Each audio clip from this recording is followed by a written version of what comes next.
Welcome to my channel, Sunshine Shoulders. I'm Calvin. Thank you so much for stopping by today, especially my new viewers and new subscribers. Your kindness, your generosity, your support of my channel has truly been amazing. I'll never take that for granted. I'm a 57-year-old American who grew tired of the rat race and decided to pack it all up, move to the Philippines in search of a new life. Well, I found that new life, and I want to share with you my boots on the ground experiences. The only way I know how, and that's by giving you the nitty-gritty. That's exactly what I'm seeing, what I'm living, what I'm experiencing. I'm never going to sugarcoat that. Today's subject is expat rules for dummies. And this applies whether you're in the Philippines, Colombia, Brazil, in America, it doesn't matter. But before I get started, there's been a lot of questions to me about these false positive COVID tests. And, should I be concerned? Well, I'm concerned, and because I get paranoid on any kind of test, written test, blood test, COVID test. It don't matter. So I went researching on the internet, and I just got more confused because, according to the WHO, if you get a positive COVID test, it's positive. Okay. And they need to take the precautions, to treat the infection, quarantine, whatever it is. And you're more likely to get a false negative than a false positive. So if you get a negative, they're going to consider it to be false. So they want you to act as if it was positive and take the precautions. Now, if you're confused, then, hey, join the game, because I'm just as confused. But it doesn't make any sense to me, but these are scientists, these are healthcare professionals. They know a lot more than me. So they said you're more likely to get a false negative than a false positive. And if you get a false negative, act as if it was positive and take the needed precautions. But I've got a few expat rules for dummies because there's a lot of new viewers, a lot of new subscribers. There's a lot of new people that are coming to the Philippines. And I think it's some things that you need to know when you are traveling abroad. Rule number one is this: shut the fuck up and mind your own business. We don't pay taxes over here. We don't vote over here. All right, excuse my language, but this is the only way I can get through to some people to make a point. Because y'all know on my videos, I don't curse. I don't curse. There's nothing worse than hearing some sport westerner over here bitching and complaining about the state of the Philippines. Oh, it's too hot. The food. Oh, it's too slow over here. The roads, the infrastructure. Let me remind you real quick that on June 12th, Philippines will be celebrating their independence, as they do every year. This is 75th year, of being sovereign, a sovereign nation, and they can take care of this place with or without you. I didn't receive an invitation here, and neither did you. We're here voluntarily, so shut the fuck up and mind your own business. Number two is, who you were back home doesn't matter. You're just a Joe Blow foreigner over here. Take your seat at the bottom of the scrap heap. And if that doesn't humble you, let me remind you that you're nothing special. All right? I don't care if you were the chief of police back at home, or if you were the president of the President's Society back at home. You're Joe Blow foreign over here. You start all over again, and no one gives a damn. All right? So who you were back at home doesn't matter. Leave your ego at home. When you get over here, you're not going to get any type of special treatment. Take your seat at the bottom of the scrap heap with the rest of us and be happy. Okay, number three is, what you do here and what you say here is a reflection on all of us. Let me remind you that in my video, Filipino misconceptions about foreigners, that none of us are unique. They put us all in one basket. If you're a pedophile over here, then all foreigners are pedophiles. If you're a player, all foreigners are players. If you got money to splash around and throw around, then that must mean that all foreigners are rich. If you go out to the bar and get drunk and talk crazy and put Filipinos down, then that's a reflection on all of us, ladies and gentlemen.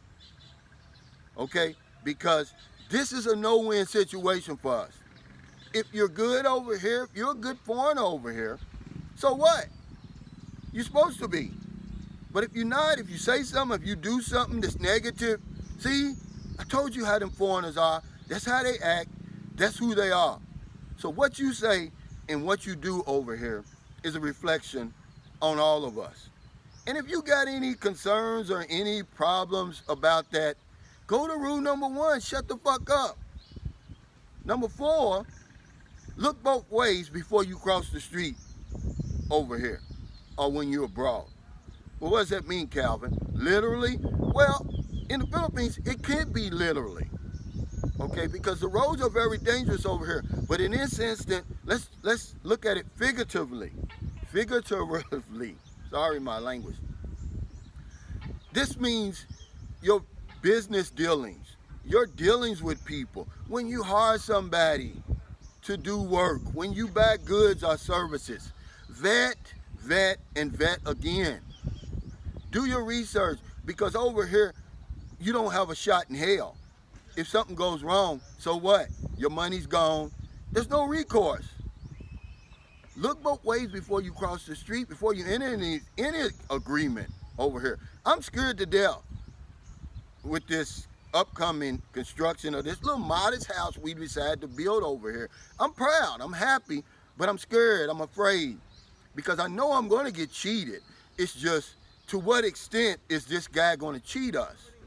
And you say, well, how do you know he's going to be cheated? Well, because remember, misconceptions, they think I got money, even though I told him already, look, man, this is a one-shot deal. We got to get this right. This guy doesn't know my name. He doesn't even know my girlfriend's name. Let me remind you that we're in the middle of a pandemic. People have lost their jobs. Businesses are closing. We're giving him a 1 million peso contract to build us a little small house, and don't you know he's never even said thank you, not one time. So look both ways before you cross the street over here. Be cautious. It doesn't mean be paranoid. It just means be cautious. Because there's no recourse over here for you. You're not at home. You're not in Kansas anymore. Houston, we got a problem. It's usually what most of us end up, that's our battle cry over here and abroad.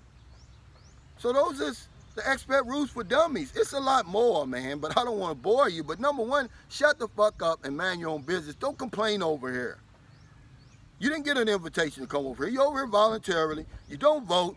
You don't pay taxes.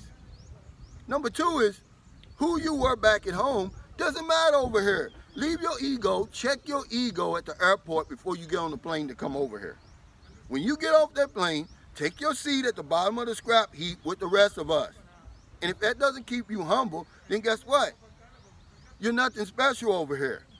That leads into number 3. What you do and what you say over here is a reflection on all of us. We're all put in the same basket. If one foreigner does it, then they all do it. So what, you're a good foreigner? They don't pay that any attention. You're supposed to be good over here. But if you do something bad, it's a reflection on all of us, guys. Okay?